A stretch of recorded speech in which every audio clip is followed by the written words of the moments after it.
Gị wụrụ nwa okorobịa na-alụbeghị nwaanyị, ịlụbeghị nwaanyị mana ị nọ n'ime enyi enwere nwa agbọghọbịa gị na ya bụ omega ihe, ngwa bịa kete. Gị wụrụ nwa agbọghọbịa ịlụbe di mana ị nọ n'ime enyi enwere nwoke gị na ya bụ omega ihe, afọ ime achakwa n'ana, ịrị ime otenugbo ige gị olu ma ịrị ime, ngwa bịa kete. Ndị ọzọ imirite imi onye ihu na onye aza biko toruo ntị ala n'ihi na asọ ihe mere onye ọzọ ka ndị ọzọ ji mụrụ akụ. Lewetara na nwa okorobịa nọ n'ọhụ nganga Ugboene, aha ya wee ezi nwa, nne ya wụ onye Delta. Aha nwoke nọ n'ọhụ nganga Ugboene wụ Josi Chukwu na-enye Chibụnọ. Nwata nwoke nọ so nwoke nọ n'ọhụ nganga nọ na ọ wụ nna ya nga ha na Ugboene na-ewu ụlọ ikpe, and onye kpekwara n'ikpe wụ nwa okorobịa nọ gbara nwoke na akwụkwọ na o deny ga na ọwụ ya nwa mụrụ ya, na ọ wụ nna ya, na ọkwa na ihe eji kpọta ya na kọtụ n'ihi na o deny ga ọ na-agụla ha ya na ọwụ ya mụrụ ya. Ụmụnne m, jọji emepenụ chapta. Ọ ya ka jọji jụwara nwoke nọ dema si ya na onwe ihe o nwere ikwu gbasara ihe nọ nwa okorobịa na kwuru. Yes, yes, na ihe ya nwere ikwu wụ na ya maara nne this young man in 1982 ka ya na ya nne ya mere ihe, ka ya matara nne ya na nne ya yiwakwa yichaa n'ime 1982 ahụ ihe a na-eme adaba. Ha gara onwe ha, ke nne ya gara onwe ya, onwe ya gakwara n'onwe ya. Ọ ya ka o ruru 1984 amụọ this young man. Ihe ọzọ ha hụtara wụ family nne ke nwaanyị eme family involve that na nwa ha si na ya nwa tụrụ ime nwa n'ugbo ego, nwa ha nwaanyị ego. Ọ ya ka the two families zukọtara. Papa ya jụwa ya si na ya nwa mụrụ nwa, ya gwa mpa ya si no, kwukwe ya n'ime meeting na ọwụ ya nwa mụrụ nwa, na ya na nwaanyị a wụkwanụ nne this young man, na mgbe ya na ya abụọ mekọrọ ihe last bụ 1982, na ihe a nọ n'ime ya na 1984 mgbe a mụrụ nwa na eku nga na ọwụ ya nwa nwe nwa. Mpa ya gwa kwuo dị adat na as long as nwa ya nwoke so ọwụ ya nwa mụrụ nwa na ya achọ ịhụ nwa n'ime family ya. Asị oke na ọwụ otu a ka ọ ga-adị, eme agree na ha ga-eme test, na a ga-eme paternity test ka a mara ma truly ma ọ ya mụrụ nwa, na ọ ga-eji ọnụ asọ ya mụrụ nwa ọ ya ọwụ ya mụrụ nwa. Na for that reason a ga-eme test, a ga-eme paternity test. Ya eme agree na okay na a ga-eme paternity test mana ego adịba available. Ha lowa nlowa anọ ntara ha lowa, mmanya na-arịọ ya si ya gaga kpụta nwa ahụ na nwa na ọwụ nwa ya, na ojikwe na ole ọ ga-eji ọga kpụrụ nwa ahụ, na ya kpụta nwa ahụ na nwa na ọwụ nwa ya. Ya gwa mama ya na ọwụ ya nwa mụrụ nwa. O ruo ka papa ya nwụrụ, mmanya werezi ikikere aka gaga kpọrọ nwa anọ ntara kpụta n'ụlọ ya, kpụtazie na the family house ya na nwa anọ ntara nọ. Ihe mmanya meziri jie senior brother ya wụkwanụ kedu ọkpara bikwe na Lagos mgbe ha si ya lowe na onye ahụrụ ugbo na ọ wụrụkwa ya. Kedu ọkpara nne ha amaghị na moto lowa bịa ịza mama ha. Ka o lorutere, mmanya kpọrọ nwa na ugbo wee ezi nwa kpọọ ego esi na ọ kpọrọ nwa na laghachi ebe ọ nọ, zụọ nwa na school zụọ ya n'ebiko, n'ihi na mmanya wụ onye ha na-asọpụrụ asọpụrụ, na ha niile hụrụ mma ha n'anya, na ha ejighị mma ha egwu egwu, na mma ha awụghị onye ga-ekwu okwu mmadụ asị no. Senior brother enweghị any other option, ya kpọrọ this young man gawa Lagos ebe obi tige na school. O ruo na 1992 nwanne ya nwoke n'ugbo senior brother nọ gaje course n'ihi na ọ nọ na amị, ediri ya course rute o so na ndị a nwere plane crash amị nwụchiri that time. Nwanne ya nwoke ahụ alụtazighị na amị, mana before nwanne ya nwoke ahụ agawa course ahụ, ọ kpọrọ ezi nwa ya wụ this young man were kpọọ ego enyi ya nwoke wụ Labaran Sule, na ya na ya nọrọ ya lọta ya kpọara ha. Mana mgbe na ọ lọtazighị ya nwụọ na the course, ọ lọtas o so na ndị nwụrụ in 1992. Labaran wee enyi nwoke nwanne ya nwoke akpọwa ya nwa na phone si ya bịa kpọrọ nwa na nwanne nwoke kpọtara n'ebe ọnwa amene ihe o mere. Ya gwawa enyi nwoke nwanne ya nwoke dat na ọwụ ya nwa mụrụ nwa ahụ na ọwụ nwa ya. The man si nụkwa lege ihe nọ. The next thing ya nọtara wụzi na this man akpọrọzie ezi nwa kpọlata ha kpara mmakwukwu ya, ya na mmakwukwu ya nụrụzie na village. Mmakwukwu ya ji oji si ya bịa na onye ahụrụ ugbo na ọ wụrụkwa ya, gbara lawa gị ịza mama ya. Mmanya arịọ ya si ya biko na ya na-arịọ ya na ọma na ọ hụrụ ya n'anya na o mere ihe n'ebe nwanne ya nwoke azụgidele nwa na ute stage mgbe ọ nọ primary school. Ọnwa anarakwala ya nwa ya nwoke ahụ na ọ kọntinue ozu nwa nọ na o sendwara nwa nọ ego school, na ya nabatara nwa nọ na ebiko meghe obi anabata nwa. Ya lege mmanya ime ihe ahụ mmanya kwuru rarị ahụ, mana ya enweghị any other option than to do it. ya ebido ebe nwanne ya nwoke kwụsị bido send wara nwa ugbu a ezi nwa ego skuul akwụrụ ya ụgwọ skuul esendịrị ya ego n'ụlọ ọnụ ntara ya na mama ya nọ ezi nwa ebido ezuwa oshi ihe ọ nọzi agbotoro ya tọtọrọ ezu ọ nakwana ezu oshi ahụ mmanya ekweghị ekwute na nwa ezuwekwala oshi mmanya na-edi ya na-abakwara on her own. Ihe meziri n'okwu ji pụtawazie wụ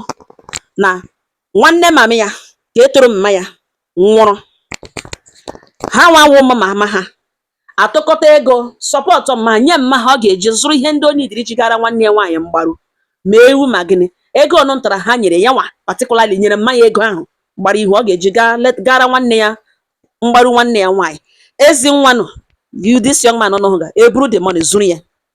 mma ya ewe iwe ya nọzi otu enyi ya nwoke from the village akpọọ ya sị na enyi dị attention ya na village na ọ na-alọta ihe ga-emebi ya ewere oso were ije mmanya na moto lọta nlọta ya lọtara na village mama ya daa ya n'ụkwụ gba ikpere si ya biko na ya gbaghara na ihe ọbụla ya mere na ya gbaghara ya biko gbaghara na ugbu a ka o doro ya anya na truly na nwanụ awụhụ ya nwamụrụ ya na ọwụ ya nwamụrụ nwanụ na enweghị ụmụ ya na-ezu oshi ụmụ ya na-atụtụ ihe mmadụ na ya nụbekwa na history a na enwere onye many member of this family na-ezu oshi na truly ugbu a ka ya ma na nwanụ na ọwụ ya nwamụrụ ya ya elege mma ya onye ya ọrụ ekwukwere ha okwu ya walk out mana ya give up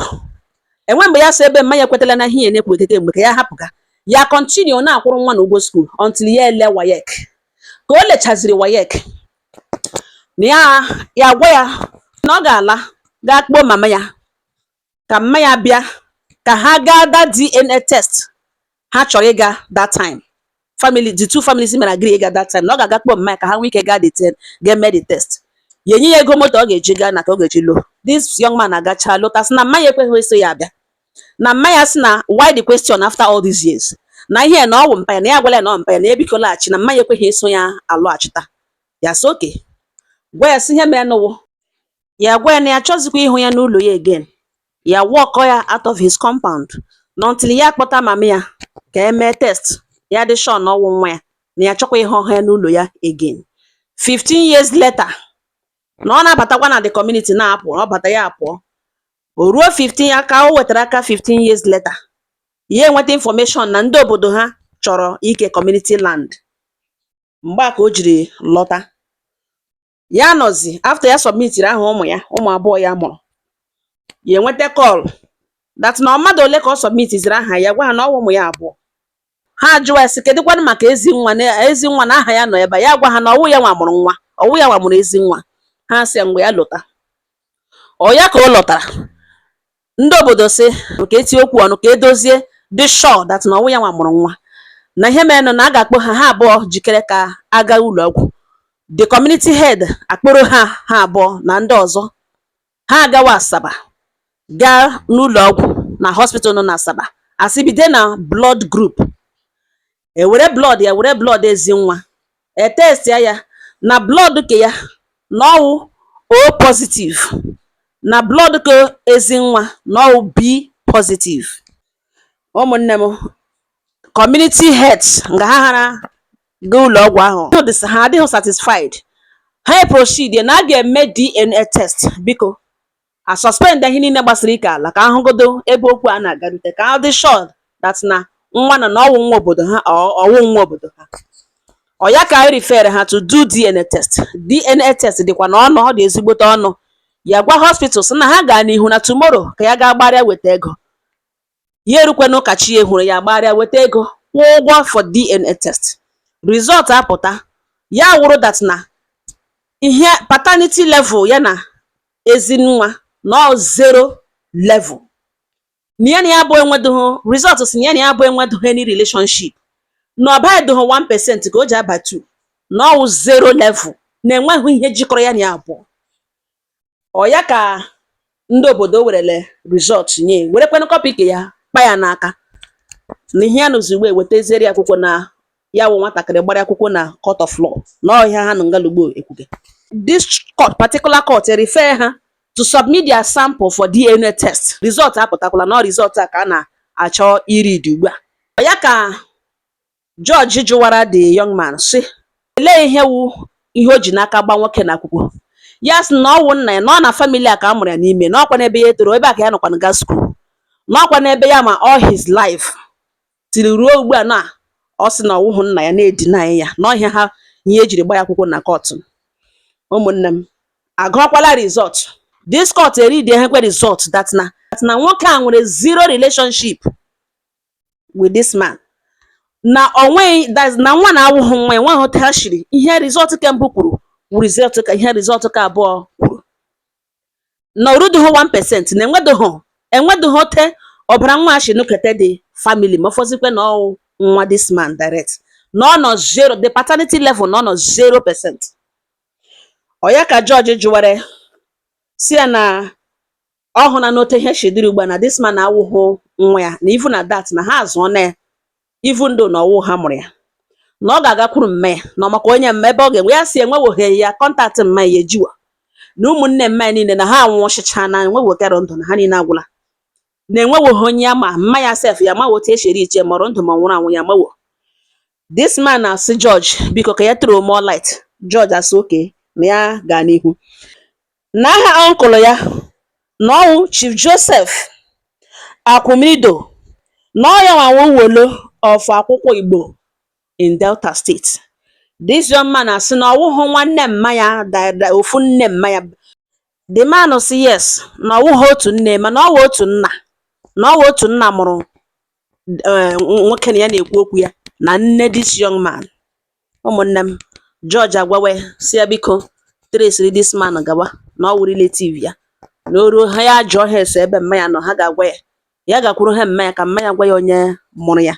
na ọ ghara asa hakwala this family again na ha were police mee ya arrest now law will come after him. Nọ na ihe kwuru yes. Ụmụnne m, ele ebe okwu m na-aga. Ụfọdụ ụmụ nwaanyị dị ime na ụfọdụ ụmụ agbọghọbịa enyi onwe na-apịawala ha aka na ọwụ ha were n'afọ ime na nya ịga onye na ugbo ene ka ha mee te ka ihe anyị nụkwa ugbu a wụ technical age ka anyị nọ ugbu a now. And again ọwụkwa hụ nwoke niile dịka this man n'ebe a ọwụhụ nwoke niile dịka this man n'ihi na enwere nwoke ọ ga-awụrụ ozugbo ahụ George readiri this result that na ọwụ ya nwa mụrụ nwa na after readiri result kembụ prove that na ọwụ ya nwa apụpụta ha kwa ya again ya ga-akwụkwọ ụgwọ again emekwe DNA test readikwe result prove kwe na ọwụ ya nwa na as long as that woman dị ndụ a ga-etu gị a ga-etrace gị until enweta ya and enweta ya ọ ga-akwụ this man ego niile o ji raise this boy. Ọ ga-akwụ ego niile o mefuga mana court mana ụlọ ọgwụ n'ihi gịnị ọ jụrụ ịbịa mgbe o kwesịrị ịbịa ka amata nke wee eziokwu. That means ọ maara nke wee eziokwu. For that reason alone this man press ya charges nwaanyị a ga-akwụgide ụgwọ isi ekpuru ya aja. Imagine gị na nwoke mere ihe nwoke hụrụ ọṅụ n'anya for this man ịmagide mata uncle ya mata family mata ihe niile. That means ọ ịhụ this woman with obi onye ọrịa ọbịa ihe ọrịa the woman ọ yiri ya maybe ikekwe ọ chọrọ ịlụ ya mana nne this young man achụrụ omonile nọ n'okpuru bridge gashi ike because omonile bụ obu agba na agba obu nta nwanne shift womb ya achụrụ ya hapụga this man lawa. After 2 years ya ekuruzie nwa onye ọzọ nwa na ọma na-enwe onye naanị ya ma onye tụrụ ya ime pin is there on this man jụọ ịbịakwa for the paternity test. Now because this man shi na reputable family shi na ezinụlọ a na-asọpụrụ shi na nne ha na nna ha reziri ha ọfụma ha enyegodo this young man life ka ị hapụ ifili that na ọ wụ otu a ka ụmụ nwoke dị ka m nyegodo ha azụwagodo emechaa ekwuo ọwụkwa hụ nwoke niile ka ị ga-eme destin ga-ela man ọhịa ha na-eji ekwu okwu n'ala Igbo. Unu lee anya